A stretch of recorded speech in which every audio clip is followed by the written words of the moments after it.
It's time for the Phil Ferguson Show.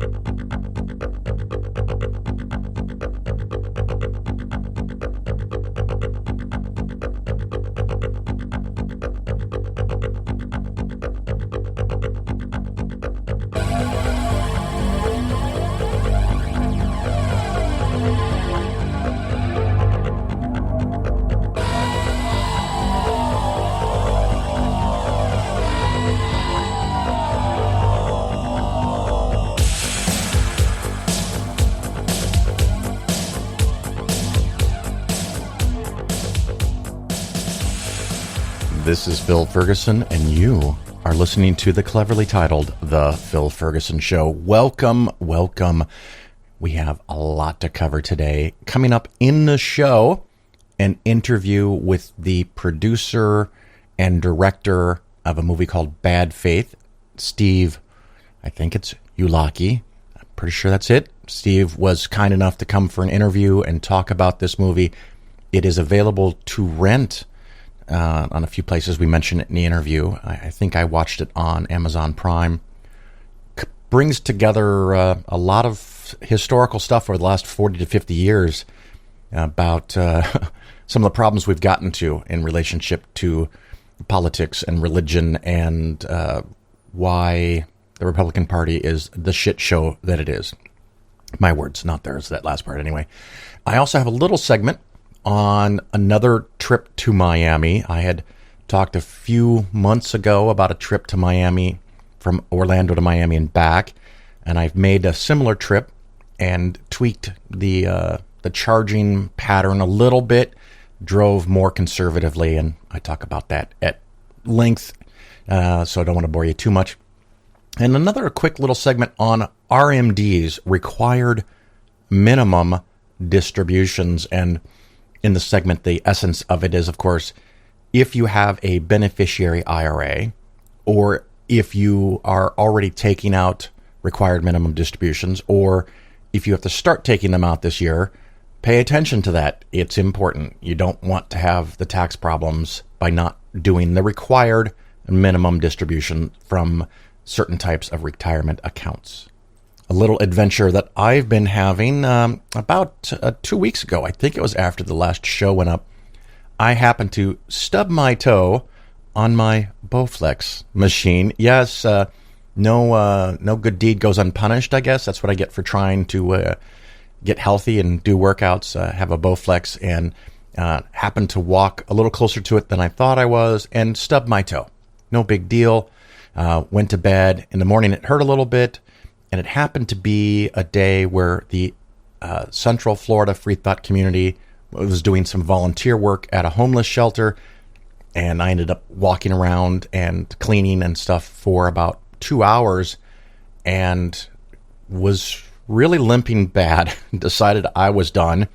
Went home and looked at my toe and it was purple. And I didn't notice that before. So went to local clinic in Orlando, and they took some x-rays and said, no, it's not broken, so just keep it elevated, ice it, don't walk around much, don't stress it, don't do anything crazy, wear very non-flexible shoes, and I happen to like Birkenstocks, and I found some waterproof ones, but they don't bend much, which I like, and that was perfect. So I already had everything that I needed, so I just went home. A couple days later, they contacted me and said the radiologist now had gotten around to looking at it and said there was a possible, what was it? Acute hairline fracture. Acute. I don't know what acute means. It's not ugly. It's acute fracture.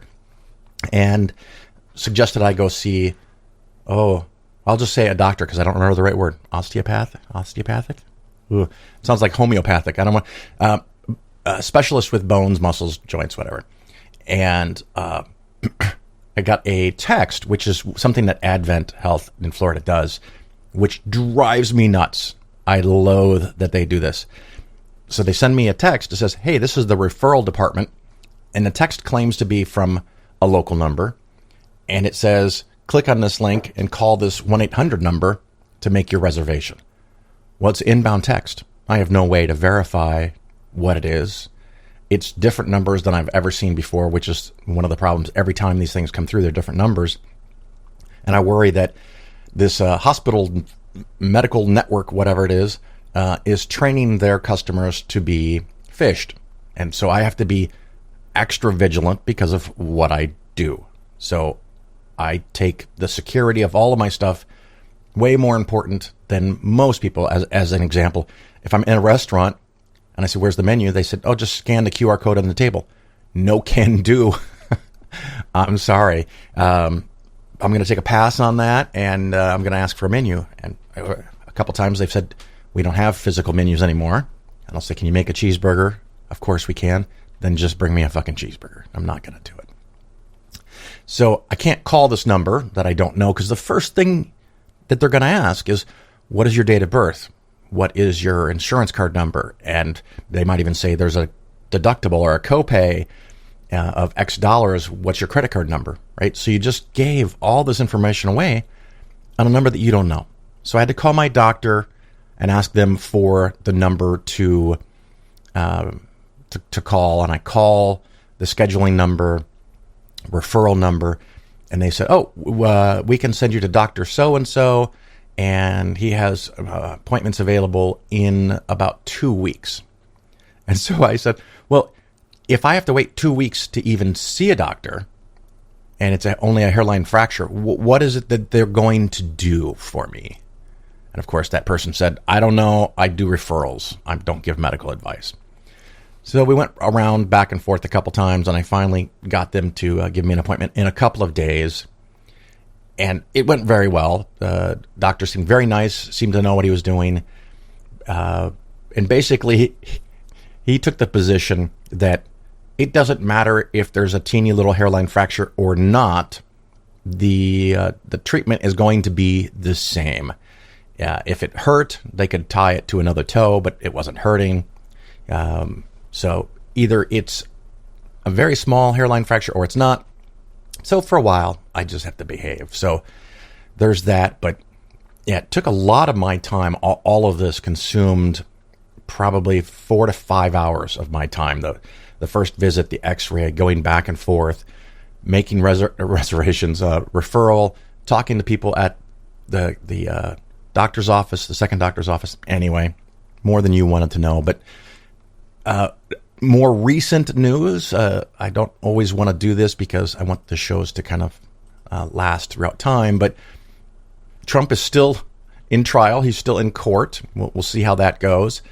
The government just released the PPI, that's the Producer Price Index, which was up 0.5%. If you extrapolate that for 12 months, that suggests inflation is around 6%. However, the previous few months, they've decreased them. As a matter of fact, I think it was March number went from 0.2 or from 0.2% to minus 0.1%. So the numbers are generally going down. Why it was 0.5%. And again, this is the Producer Price Index, which is slightly different than the Consumer Price Index. We'll see what happens when that comes out.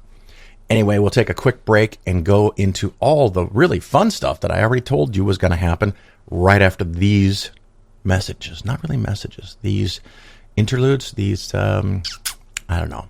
Don't go anywhere.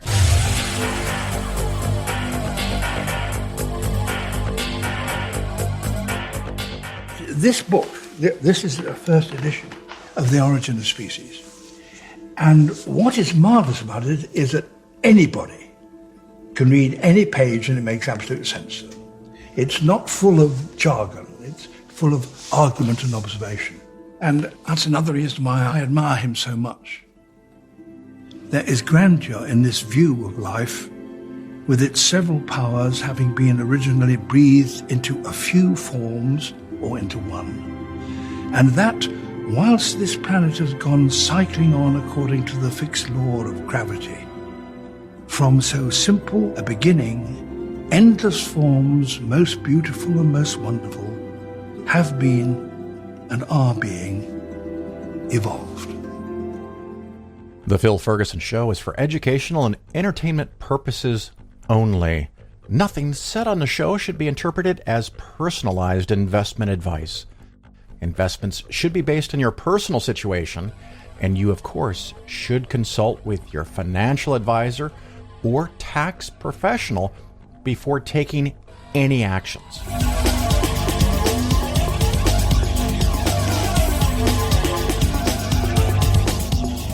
I'm going to do a short segment on RMDs. This is a reminder to not forget about your RMDs. RMD is required minimum distribution.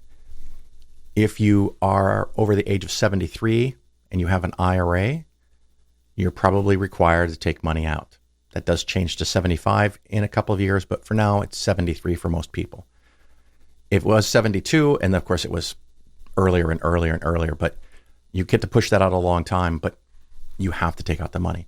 If you have an inherited IRA, someone passed away and had an IRA, and some or all of that money went to you in the form of an inherited IRA. I think it is, if that person died before January 1st of 2020, I'd have to double check that. And of course, you should double check that with your tax professional. You have a required minimum distribution that you have to take out of that inherited IRA, sometimes called a beneficiary IRA or even Benny IRA, BENE. And the old rule before 2020 was that you took out an amount based on your life expectancy. And of course, that is a IRS published actuarial table about how long, probabilistically speaking, you are going to survive. So if they think that your life expectancy is 20 years, you take 1, divide it by 20, which is 5%, and that's the amount that you have to take out of the portfolio. That's the required minimum distribution. However, those rules changed after January 1st of 2020. And at first, the idea was you didn't have to take out anything, but the IRS changed and said, no, you still have to take out the same RMD based on your age, but you could take out more, or more importantly, you have to take out more so that the balance of that inherited IRA fund goes to zero by the end of the 10th year. So you still have quite a bit of flexibility. You might be able to take out 3 or 4 or 5% for 10 years, but then at the end of the 10th year, if you've only been taking out 3 or 4% or even 5%, there's a good chance that the IRA will have a greater value than what you started with. And now you will be compelled to remove everything from that account in that 10th year from your inherited or beneficiary IRA.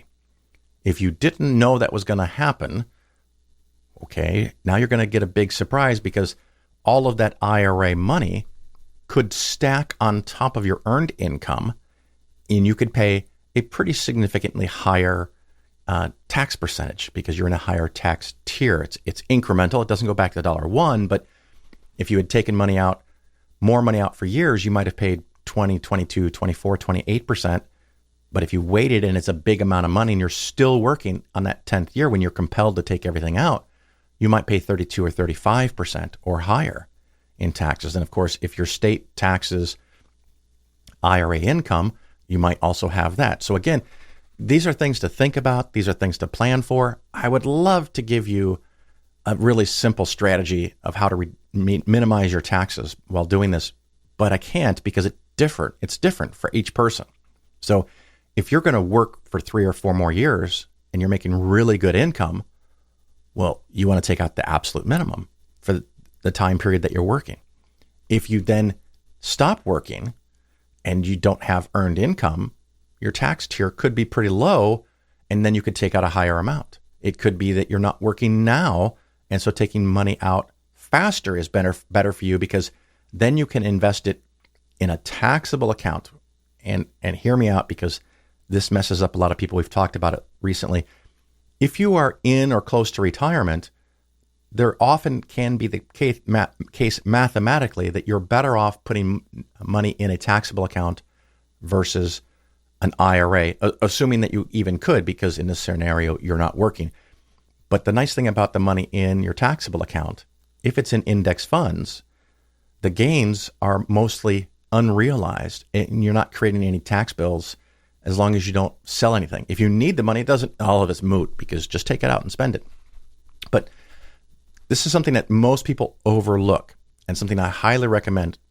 If you are 25 and you have one job and your income is 50,000 and it's one W-2 and you don't really have many investments, cool, do your own taxes, whatever. But if you have several hundred thousand, 300,000, 400,000 in investments, and of course, the older you get, the more money you get, the more likely it is that you should have a professional tax advisor. And I run into a lot of people that either are new as clients, we have this conversation, or people that send me emails and I'll say, what did your tax advisor say? Oh, I do my own taxes. Okay, cool. Doing your own taxes may be the right thing for you, and it may be the best choice for you.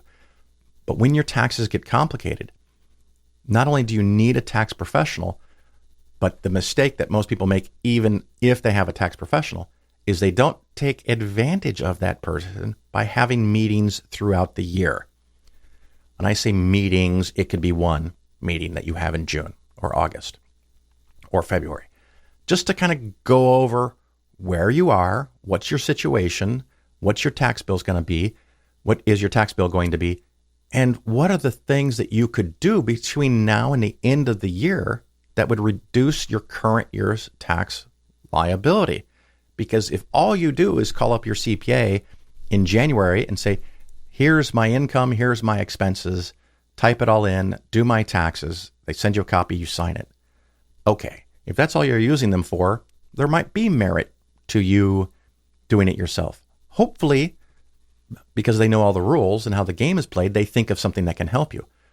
But if you sit down with them when they're not jamming, trying to get every tax return done for every one of their clients within the next month, you can have some more time, quality time, where you can sit down and go, what are some ideas? What are things I could do?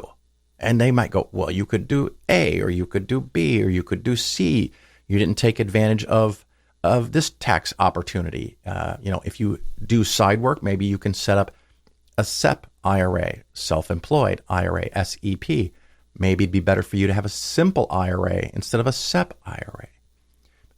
Did you put money into your Roth? Are you maxing out your 401k? A lot of the same stuff that you might hear from me, but you're getting it again from another person, and they have all of your tax information. I do not. Even if you're a client, I don't have all of your tax information. I'm focused on the investments. Now, I also focus on trying to keep taxes minimal with your investments, but depending on your situation, particularly with something like the beneficiary IRA, you might want to take out 10% or more each year so that you're taking out a gradual amount over the decade that you're required to take everything out. But it might be, as I discussed earlier, in your benefit to take out the minimum for several years and then take out more.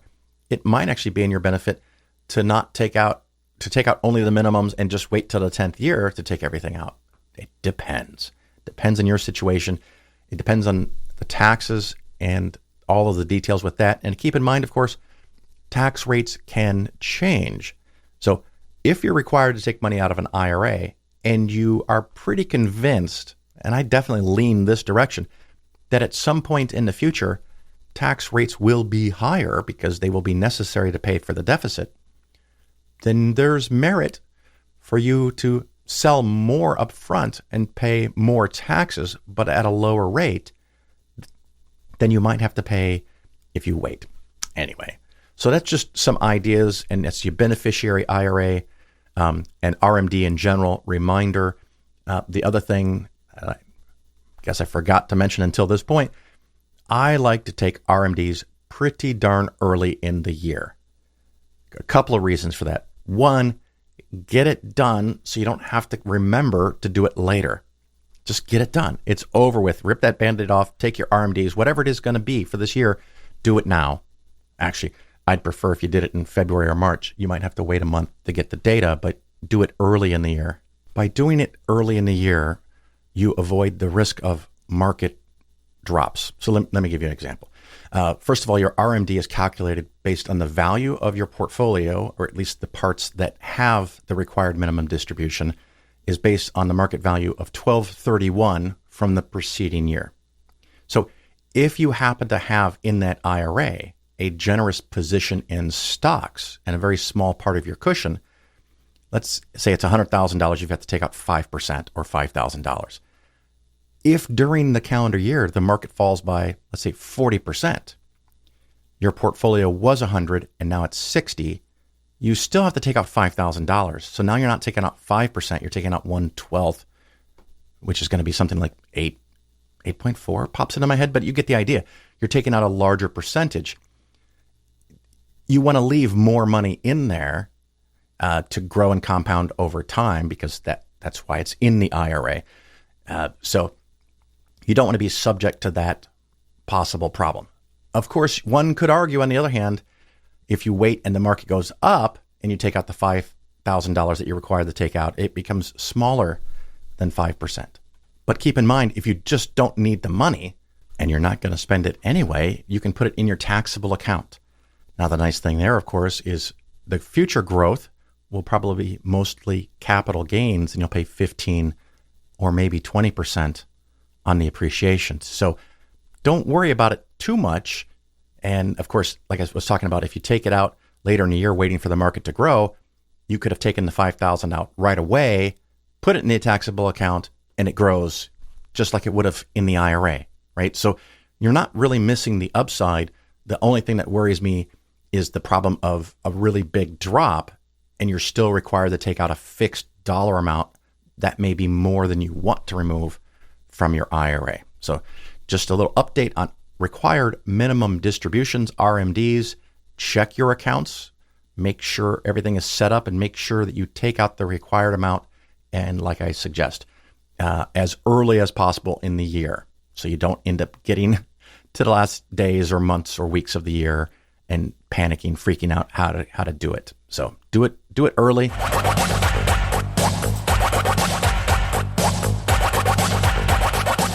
poor! You don't have to be poor anymore! Jesus is here! When someone thanks God, I don't get offended. How many people thank God every time they say thank God? I don't get offended. Do I? But you must be aware that a lot of people in America would potentially find that offensive. What, because I'm saying I don't believe in God? Yeah, because you're kind of mocking them, you know. No, I'm not. I'm not mocking them. People's beliefs aren't my concern at all. I certainly don't differentiate between religions either. I look at all religions the same. Unlike religious people, I look at all religions equally.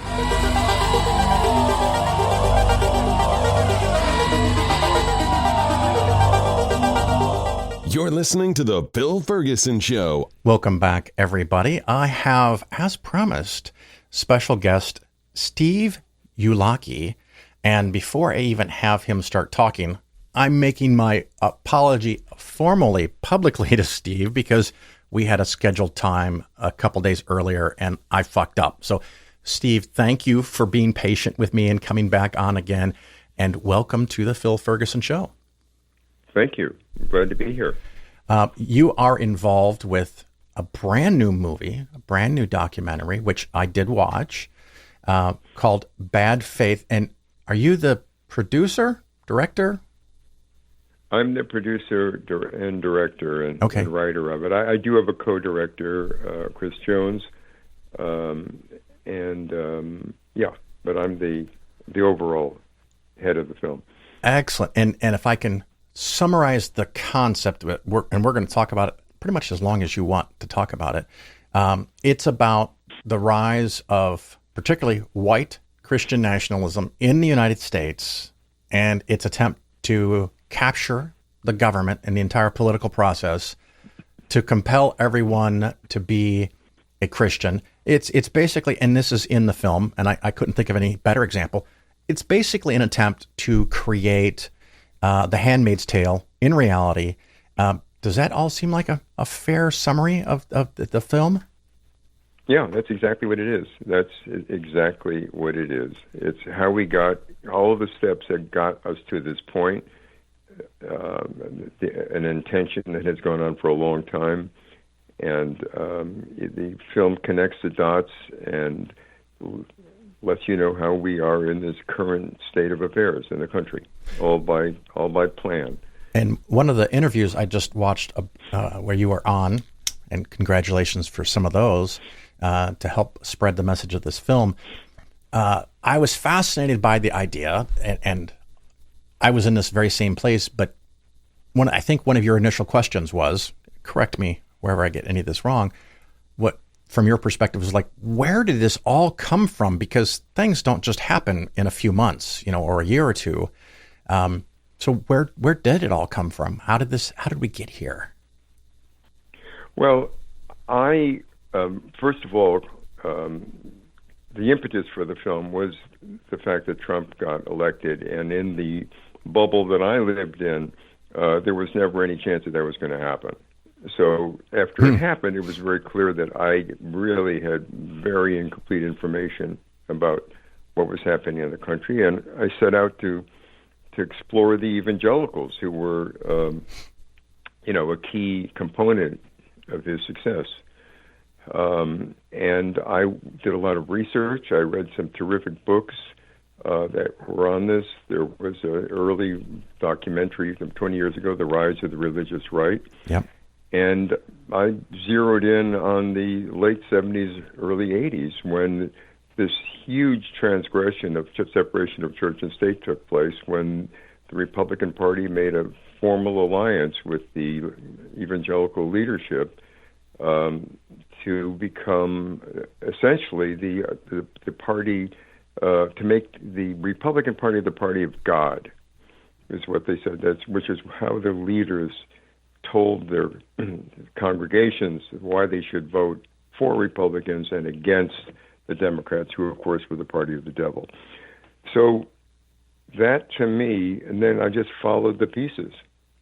Yeah, and of course, how that, It kind of was like a match made in hell, if I can, where you have financial people who are rich and want to stay rich, struggling to maintain power.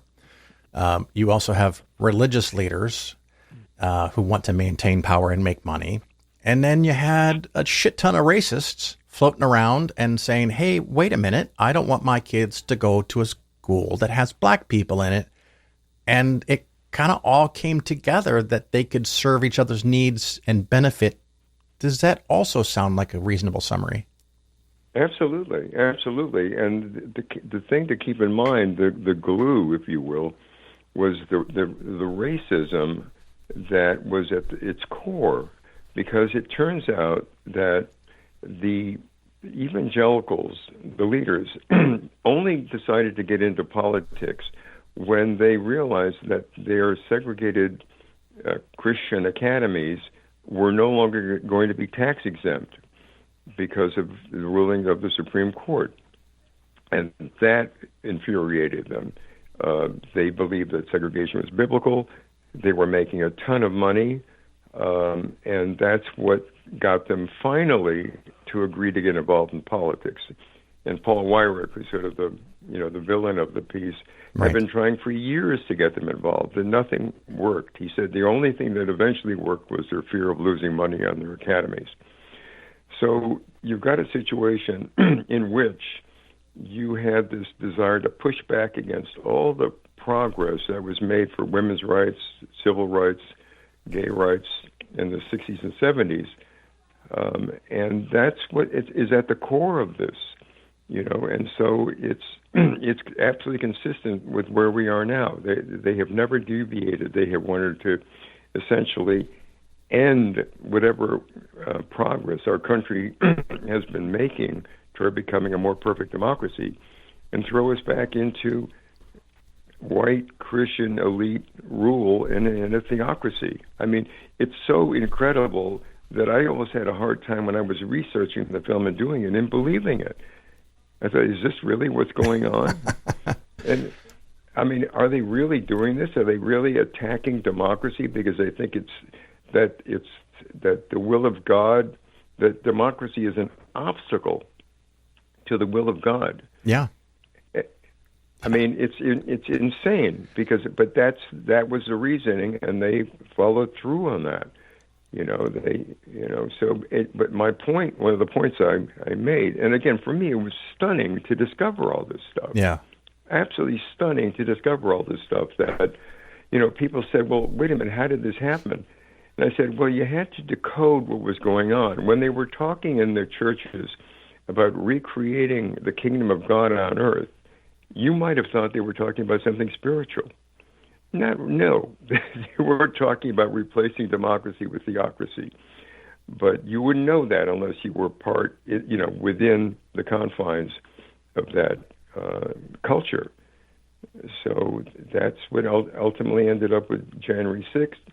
Trump, we make the point, is a creature of, he was created by Christian nationalism. He himself, he rode the wave. He was a really clever opportunist. MAGA, what they call MAGA, is really just it's Christian nationalism with Trump's spin on it.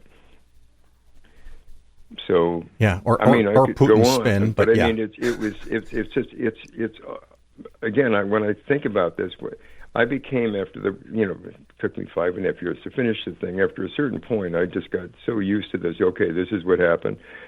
But when people see the film and the people are shocked and stunned and furious and angry, it brings me back to how I felt when I first heard about these things. Oh, that's fascinating. Now, see, I had the disadvantage. I am not watching You knew this stuff. yeah. I'm not watching it as a interested person who goes, oh, I'm curious what's going on, and then I'm just floored. I'm watching, and it's a beautifully put together of a lot of montage of ministers and pastors and political people just flat out saying what their plans are. I mean, it's not like there's a whole lot of code reading necessary here, that they just flat out say what they're doing.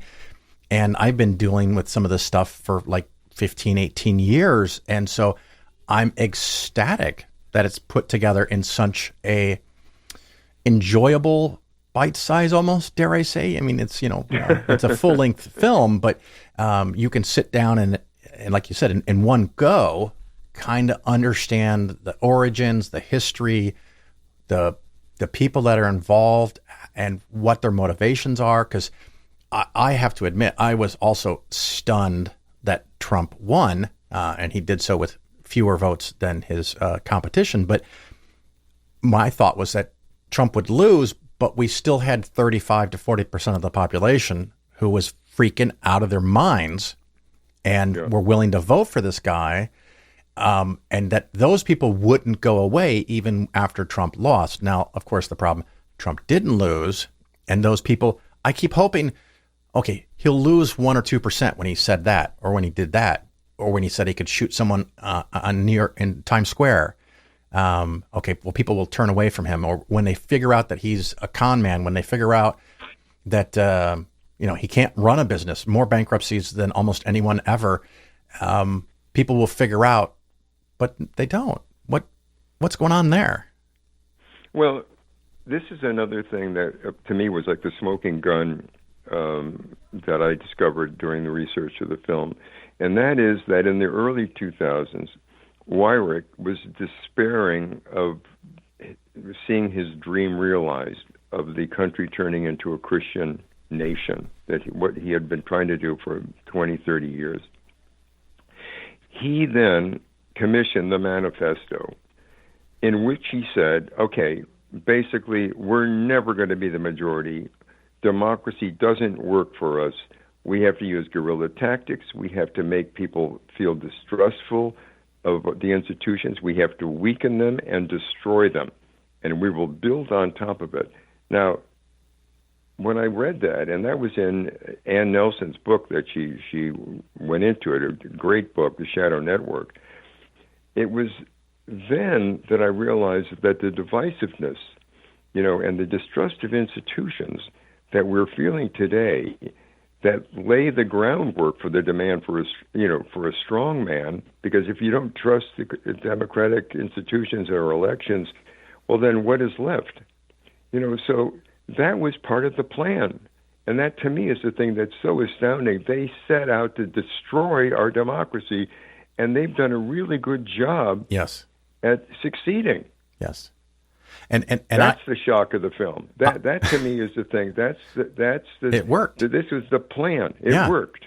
Yeah, this is not accidental. It's planned. And I have talked to people that will say things that, like, we've got to fix all these problems and Trump's the guy to do it. And I was like, well, people that support Trump are the reasons we have some of these problems. There's other problems and other reasons, and Democrats aren't perfect, and they take their opportunities to make money, possibly illegally from time to time, which they should never do. But if you think the solution to a lot of these problems is by putting Republicans back in power, and by the way, my show is not a 501c3 charity, so I can say, and you can say whatever the fuck you want about politics, so feel free. But I'm just continually stunned that the people that are voting for a person, voting for a party, voting for a system that will, one time or another, fuck them, and they just don't seem to know it. Well, again, that goes to your original question to me about why Trump, how can they be behind him? And it's partially because they feel he's the answer to this divisiveness and this impotence they see of the federal government. I mean, people don't realize every time when he lies and talks about he doesn't trust the election and that he actually won, and then all these Republicans just line up, like a bunch of toadies and lackeys, and getting behind that what that does to the American people's sense of their democracy. I mean, have they thought this thing through?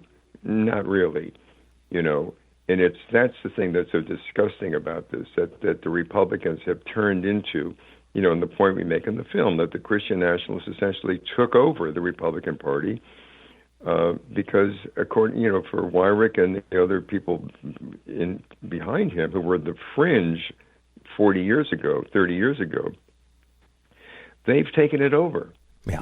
They have now, and I don't think the American people understand that that a major party has turned into an anti-democratic authoritarian movement. They don't get it. They're not, and the mainstream media don't help at all. They're like the New York Times whitewashes, tries to normalize what Trump does. The mainstream media don't know how to handle this severe an attack on our democracy. It's just outside of the bounds of fair play, so they don't know how to respond to it. Right. This has not happened before, and they're not used to it. They're used to things being, well, this side's not so good, but this side's a little better, or vice versa. I mean, no, this is not a question of, when people say this is an existential choice, you have to vote, and young people in particular, I know this from my son who told me, that his friends from college and so forth, they're deciding they don't want to vote. They want to sit it out. And we're going, oh, my God. The only way we're going to win this is if young people get into it. And women, of course, but young people. Right. And if they have been disillusioned, then we're screwed. I look at so many categories. Anyone that thinks that women should have control over the best medical care that is available can't vote for Republicans, period, in my opinion. But yet they do.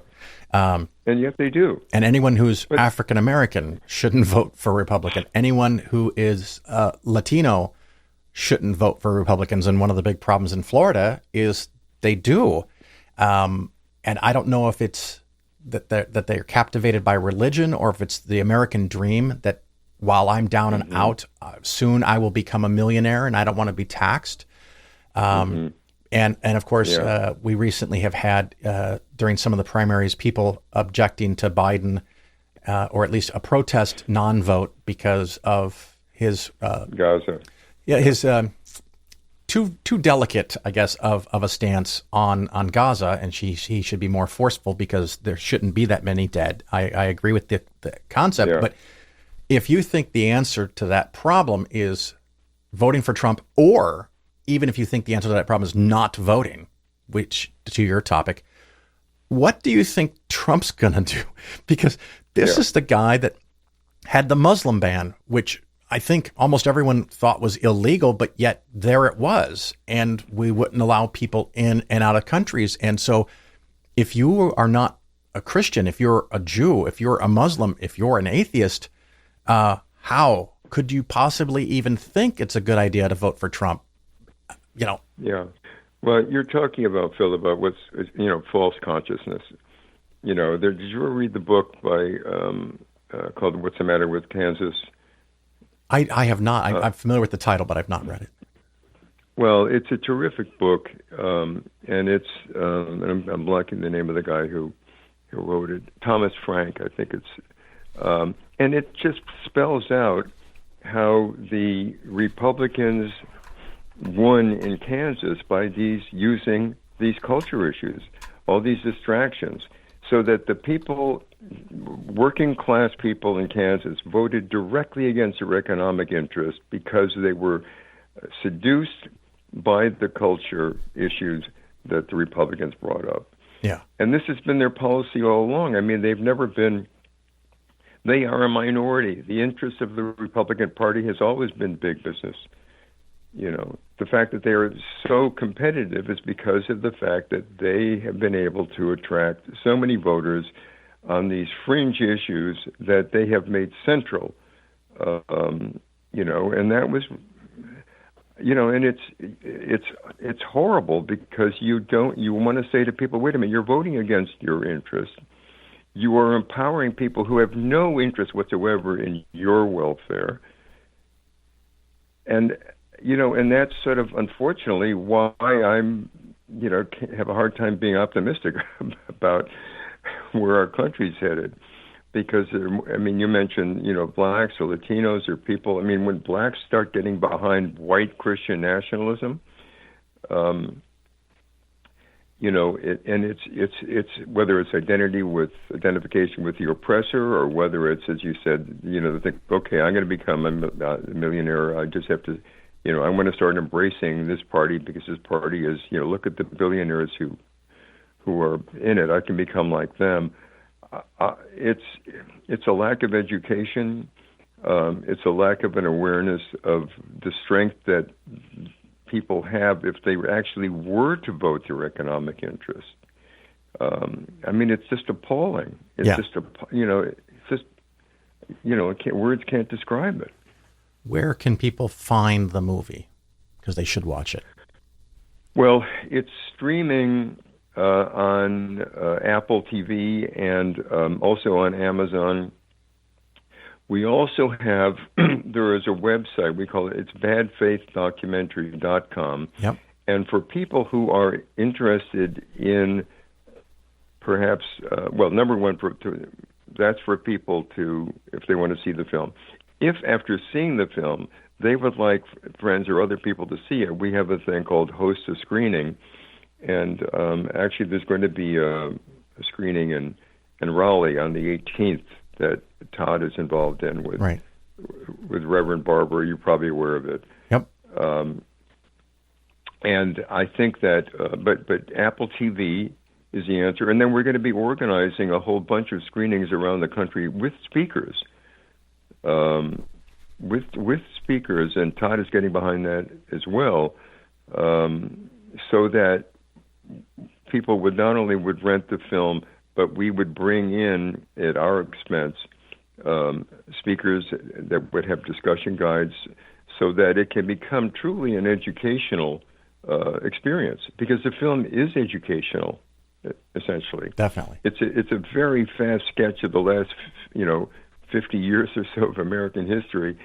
So much has been left out because otherwise we would never have gotten to 90 minutes. Right. But there's so much that's packed in there that it really helps to have people talk about it, so that they become fully. It kind of gets more integrated into their thinking. Because the people, when they see this, the screenings that we have with audiences, they're stunned. Yeah. And stunned. Again, everyone who's listening, the website is badfaithdocumentary.com. Looking at it right now, and you can click on screenings and learn more there. And there's a trailer that pops up for us. You'll get a trailer for it, which is a terrific trailer that really kind of sums up. It sounded like a historical thriller. People have said it's like watching this kind of thrill, seeing a crime unfold. Yeah, well, yeah, more than I'd like. Of course, you said Apple TV. I watched it on Amazon Prime, and the header on the website says Google Play also has it, so that's good to know. Yes. I think it was. I haven't seen it myself there, but that's what I'm told that it has. Yeah, yep.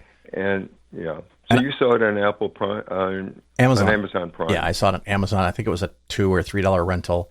Yeah. At the bottom of the webpage, you gotta love this. You got a quote from Ken Burns.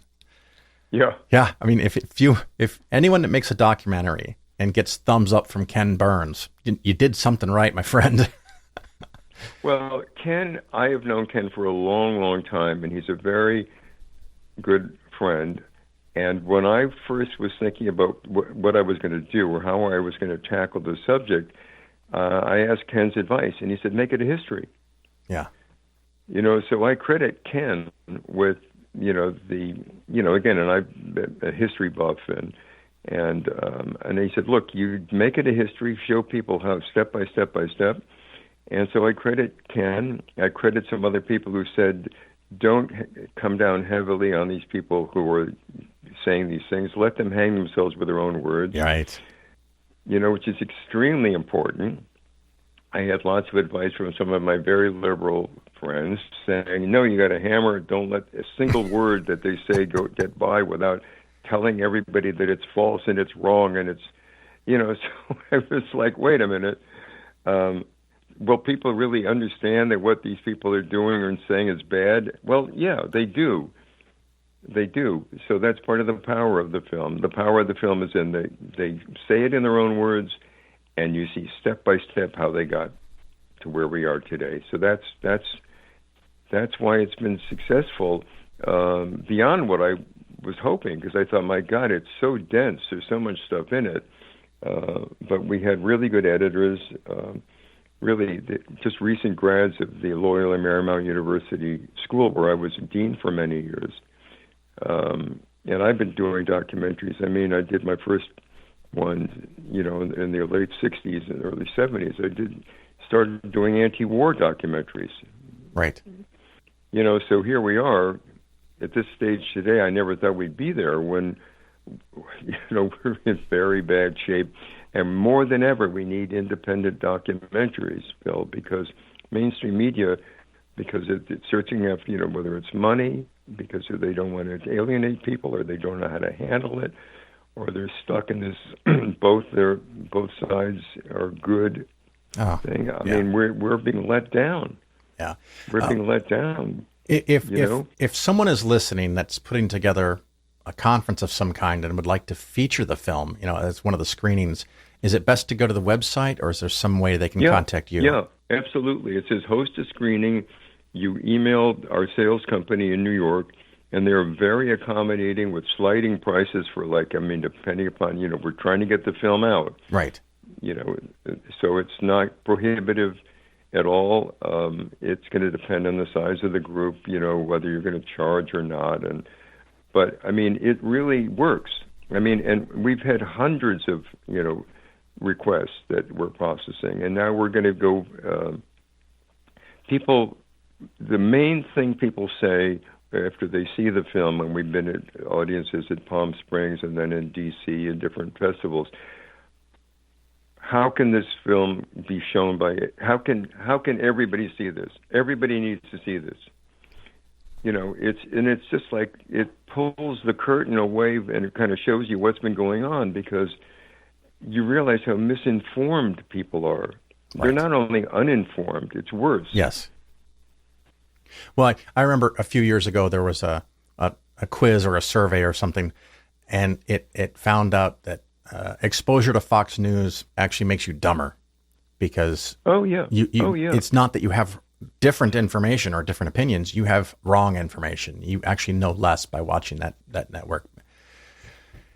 Anyway, Steve Ujlaki, is there anything we didn't cover about you or the film that you want to get in before I run away? Not really. It's all about the film. I mean, I'm really pleased that I got to make the film. It took 5.5 years.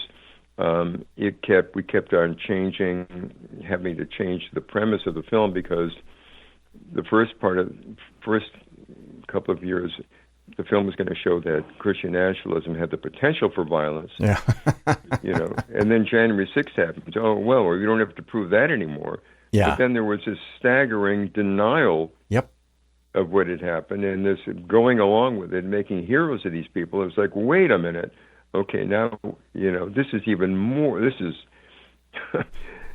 I mean, it just, and I think part of the reason that the film has been successful with audiences is that it so perfectly meets the moment. Unfortunately, if people look around them and see that exactly what's happening is what we talk about in the film. Yep, absolutely. Well, Steve, thank you so much for making the film. Thanks for coming on the show and telling my listeners about it. And hopefully all of them will go watch it. Some of them will figure out a way to do a screening and share it with others. So again, thank you for being on the Phil Ferguson Show. Well, thank you, Phil. Thank you for having me. I really appreciate the opportunity to talk about it. And yeah, absolutely.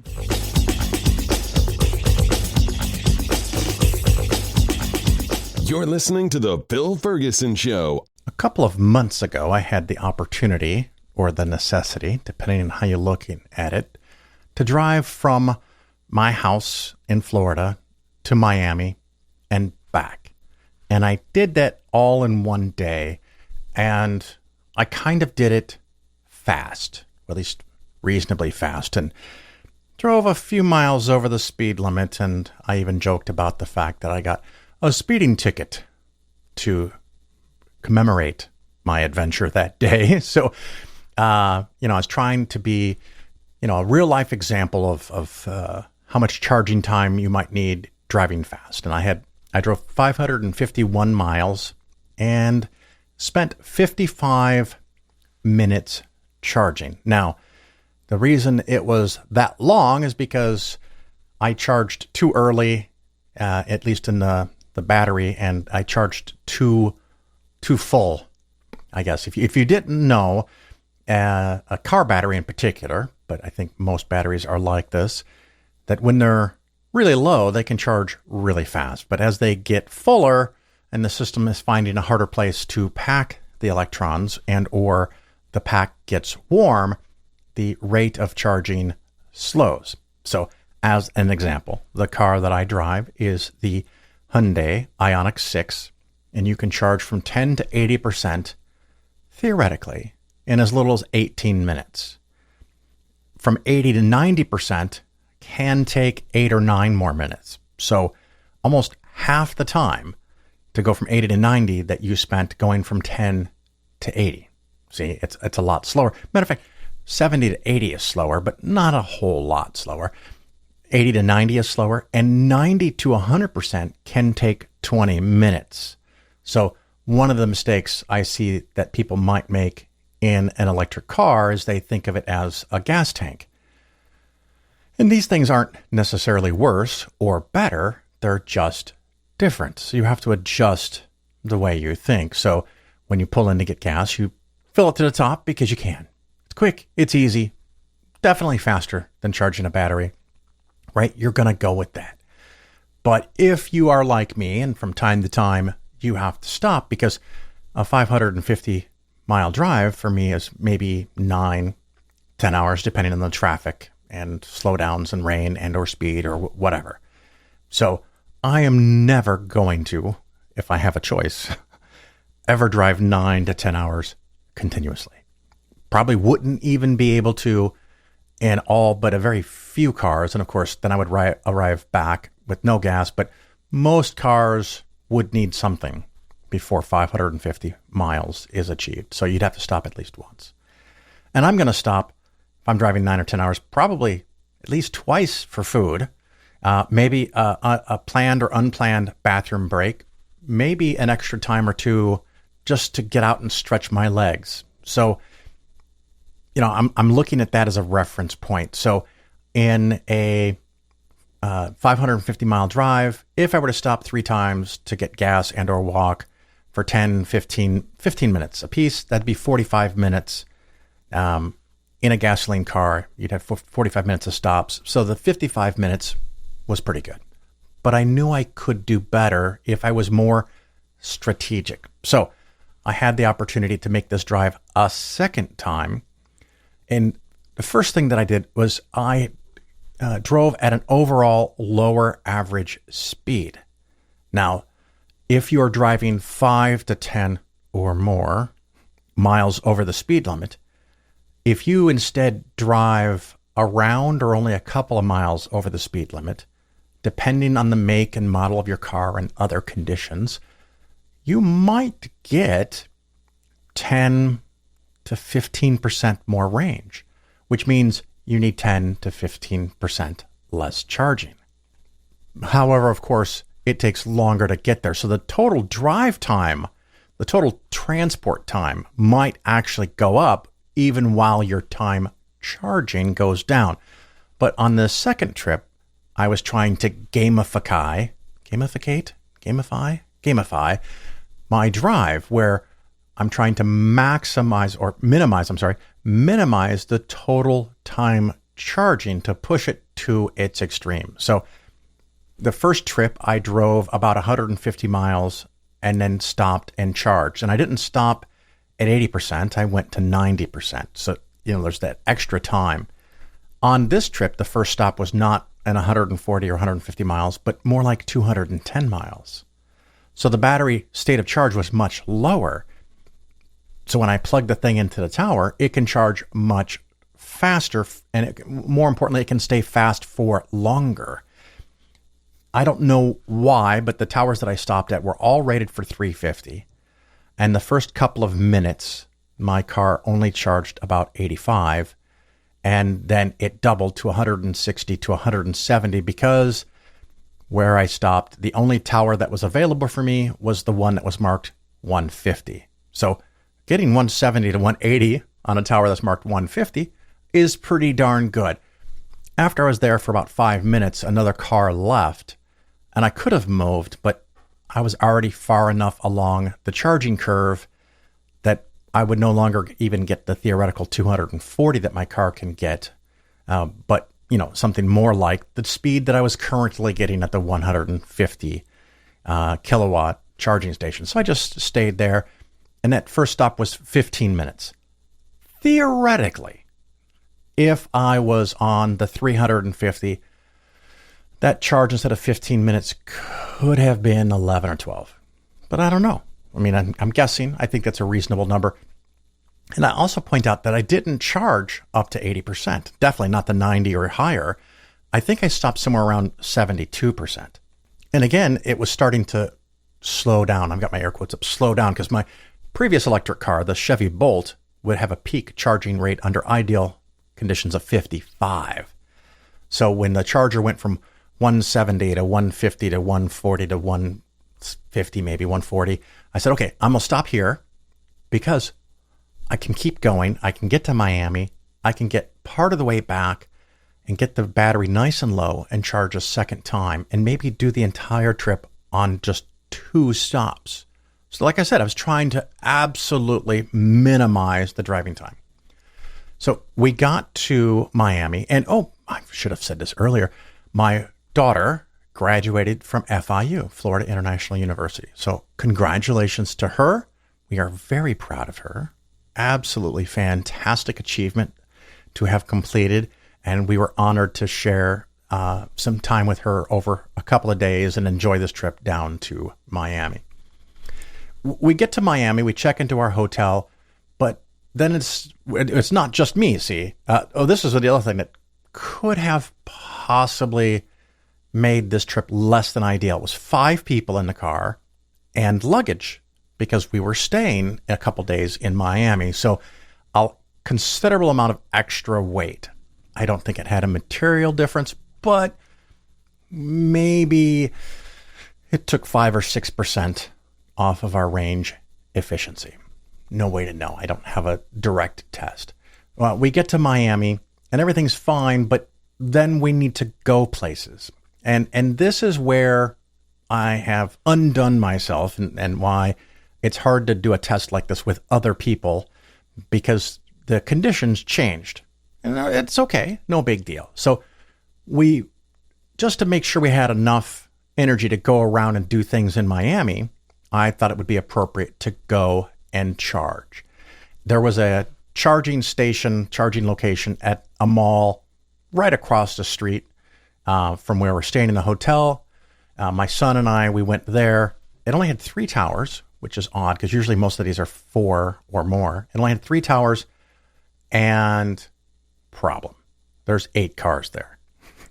So there's 3 cars charging and 4 or 5, maybe it was only 7 cars, but something like that in queue waiting to charge. So we debated whether to get in line. We didn't know exactly how fast those chargers were actually working. And we found on the map, there's another charger 10 miles away. So you think, okay, you know what? And thankfully, and both of these were Electrify America stations, which if you have the app, you can check to see how busy they are, give or take at that moment. The data is not always up to the minute. And of course, you could see a station that has 6 chargers and 5 are open. And then 5 minutes later, they're not because people pulled in. So we decide to go to the other charging location that's 10 miles away. Well, because reality, right? Miami, traffic, it took us 25 minutes to get there. And when we were done, it took us 25 minutes to get back. So is that an extra 50 minutes of charging time? I'm going to go with no, because I'm trying to track a very specific thing. Is it a bit of a buzzkill? And I'm trying to be fair to not sugarcoat the reality of what it takes to drive an electric car.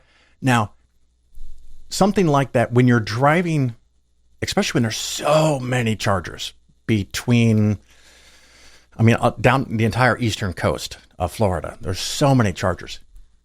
If you have the app open and you see that there's no chargers open or 1 of 6 are open, you go to the next one. You could go to the next one, or you pull off, you go to the next one. And so your drive is not out of your way. Your drive is in line with where you're driving. So the time wouldn't cost you anything other than maybe 1 or 2 or 3 minutes of getting back on the highway and then getting off the highway a second time. But in this case, we went to the first location just because it was across the street, a quarter of a mile away, half a mile away, and it was full. The next one, like I said, 10 miles, bit of a buzzkill, 25 minutes to get there, 25 minutes to get back. When we showed up, it had 6 towers, Electrify America, 6 towers. And the emphasis on Electrify America because I get 2 years of free charging. There might have been other locations that were more convenient that weren't free, but I was trying to maximize the free. So maybe I could have gone somewhere else. I didn't even look. It's only 10 miles. How long will it take to go 10 miles? Well, 25 minutes, apparently. So when we get there, these 6 towers, all of them are 350s, which is fantastic. There's 2 cars there. I pull in. I connect right away. Easy peasy. The car starts charging. A few minutes later, all 6 towers are now full. I'm charging, so it's great. Someone did pull up with a Bolt. I'm like, oh, I'm so glad they weren't there before me, because one of the reasons I got rid of the Bolt is not because of the long charging time being inconvenient for me, but I worry about being that guy. And now Bolt owners run that risk of being that guy that might charge for 30 to 45 minutes where I could hop in and out for 15 minutes. So I didn't need a ton of electricity, and this guy just pulled up. So we stopped there. I think it was 16 minutes of charging because I didn't know exactly how far we'd have to go or when we would charge on the way out of Miami. So we had 16 minutes there. We did everything we needed to do. We went to a beach a couple days later. We drove up the coast on A1A for a while and then started our drive back to the Orlando area. And I knew we would need to charge again because that second stop wasn't planned, and because of we put on something like 55 additional miles compared to my last drive. So I knew we would need to stop somewhere, and we found a great place, another Electrify America station, another free charging, and we probably only needed to be there about 10 minutes. We ended up being there 20, 21 minutes, not because we needed to, and thankfully we weren't blocking anybody, so I wasn't worried about it, but because a couple of people in the car went into the Walmart where we were parked and did a little bit of shopping. Cool.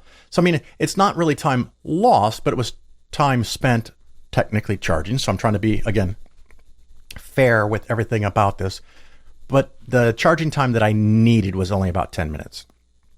So all in all, because of the extra driving, unlike the previous one, which was 551 miles, I think that's the exact number, this one was 606 miles, and I'm going to call the total necessary charging time was 40 minutes. Yes, the third charger, we were actually longer than the 10 minutes I'm counting. And like I said, we had the extra 50 minutes to get to and from a charger because the one close to us was full. So a bit of a buzzkill. If I had planned differently, or if I had no other company with me, that charging location would not have been necessary and I wouldn't have had the delay. But, it happens. But as far as time hooked up to a machine, 40 minutes. So 606 miles. Now, if you drive around 60 miles an hour, that's 10 hours, right? 10 hours of driving with a roughly 40 minutes of charging. So again, if you can hop in the car and go 10 hours with a 10 or 15 minute stop for gas and you're back on the road, okay, this car cannot compete with that.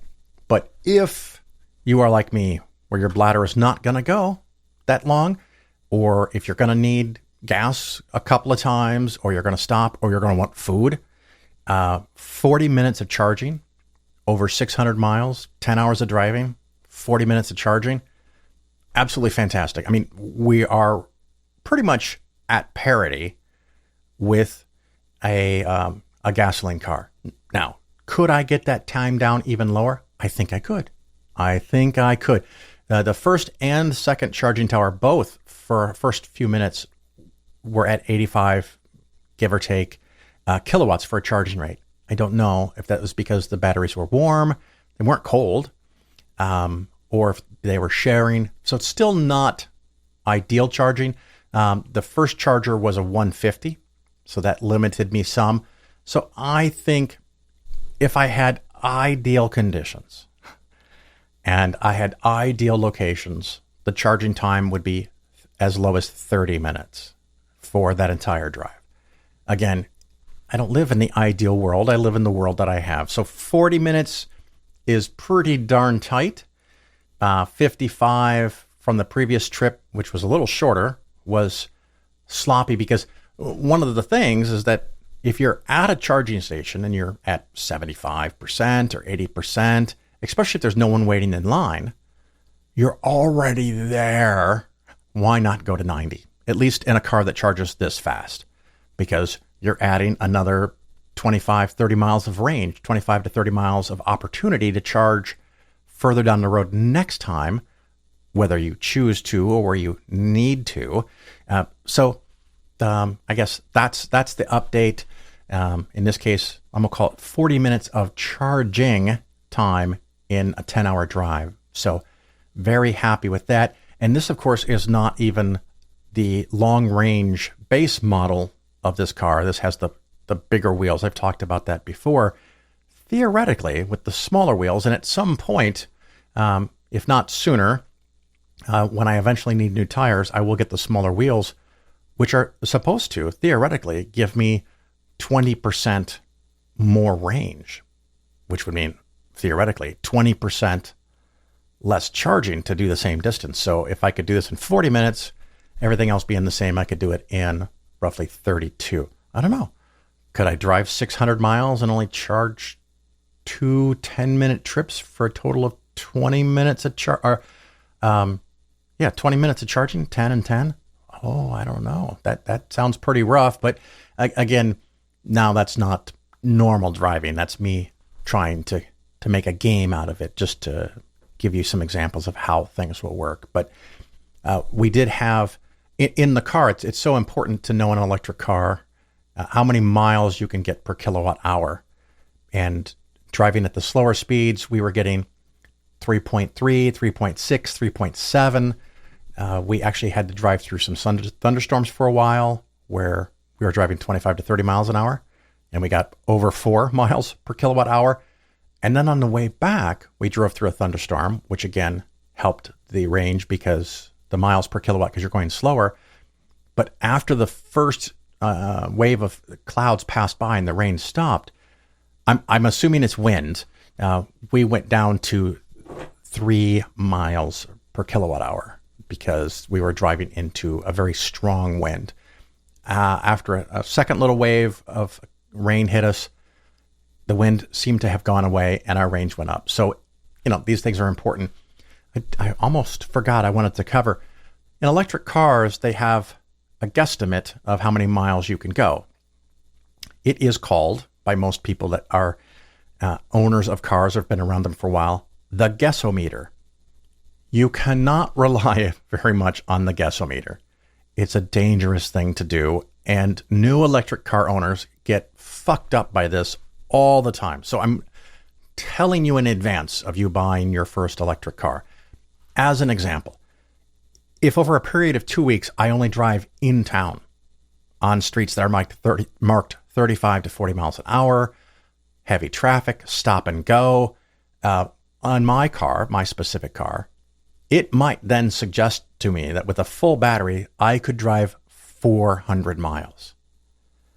If I then jump up on the highway, and instead of driving 30 to 40 miles an hour, I'm driving 70, 75, 91, as a theoretical number that I would never do. If I was driving at much higher speeds, you need to understand, I think it's straightforward, but people get blinded by the fact that this gauge says you can do 400 miles. Well, the car calculated that based on what you've done over the last couple of weeks and your general driving style, the weather, the humidity actually is important. But then if you suddenly drive 85 miles an hour, you are not going to get 400 miles of range. You might get 200 miles of range.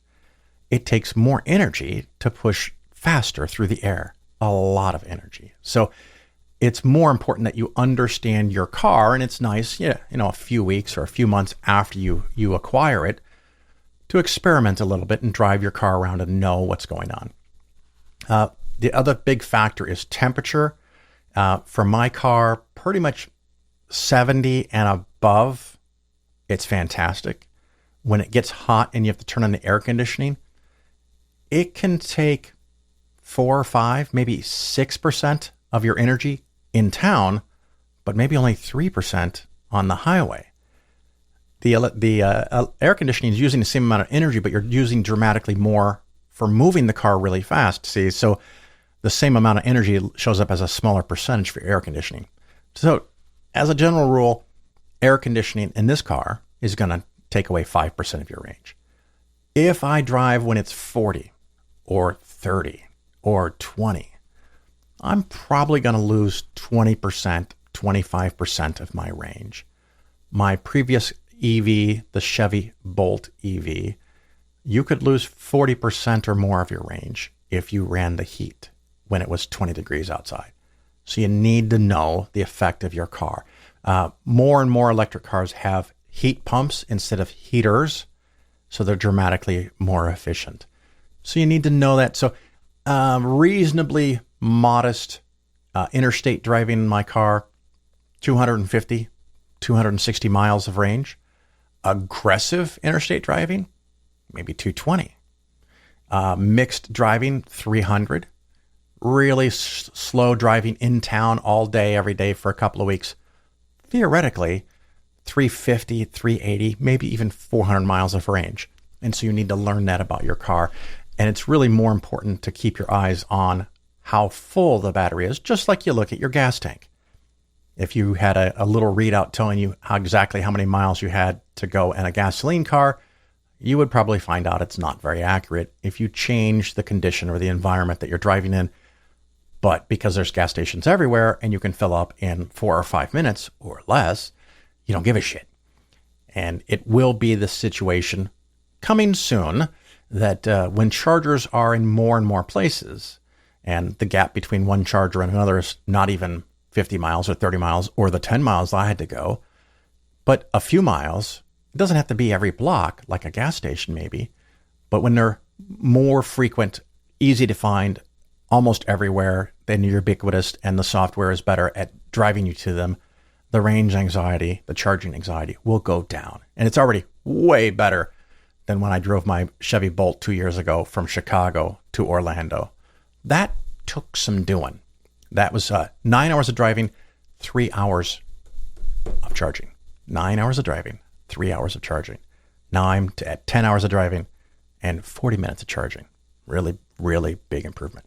Anyway, far much more time than I expected to spend on that. But hey, we had good fun. If you have any EV questions or solar panel questions, let me know. We'll take a break from this and go on with the rest of the show.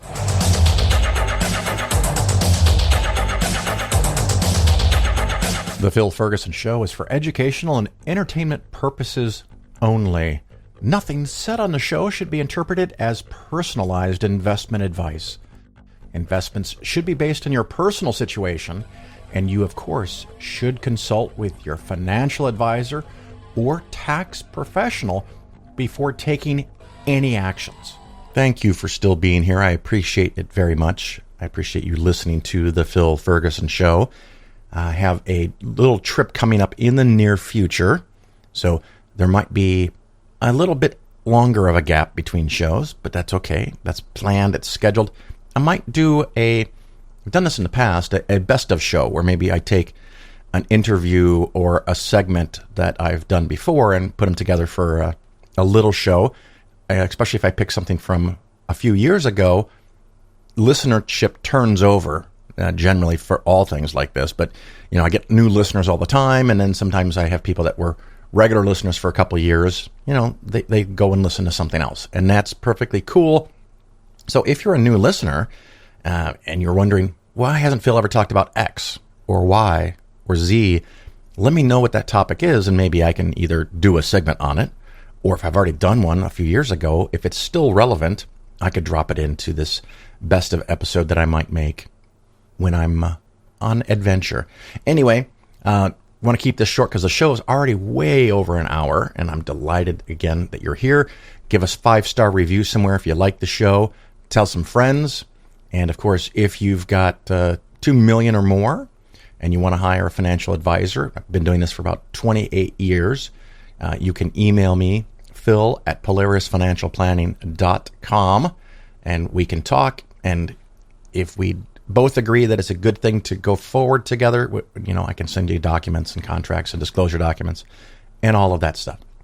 So until next time, or until I see you in person somewhere, ciao.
Just for me. So why in the world are you trying to creep? Stop! Don't touch me there. This is my no-no square. Stop! Don't touch me there. This is my no-no square.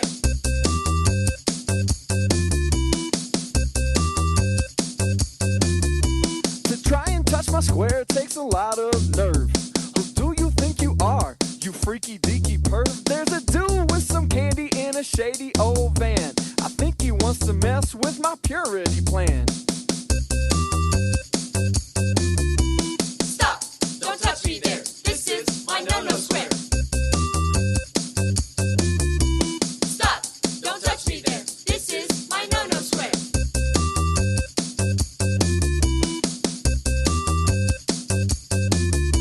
My square's not a circle or a period or a dot. It's is my one little very own spot. So keep your grubby little dirty little hands off me while I want to respect my privacy. I just want to be left all alone, so step off me and go back home. I'll tell you again if you're not aware that this is my own no-no square. Stop! Don't touch me there. This is my no-no square. Stop!